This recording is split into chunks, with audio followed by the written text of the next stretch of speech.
জয় শ্রীকৃষ্ণ। জয় মাতা সরস্বতী নমো নমঃ। আজ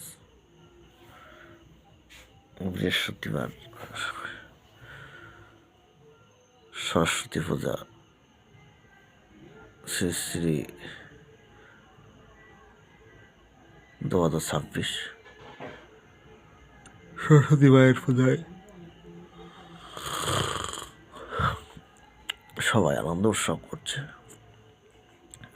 অধিষ্ঠাত্রী বিদ্যার দেবী মা সরস্বতী, তিনি এই দিনটাতেই স্বর্গধাম থেকে মর্ত্যধামে আসেন। সবাই সরস্বতী পূজা উদযাপন করুন, ভালোভাবে সবার দিন কাটুক, এটাই ভগবানের কাছে কৃপা প্রার্থনা করি। জয় শ্রীকৃষ্ণ।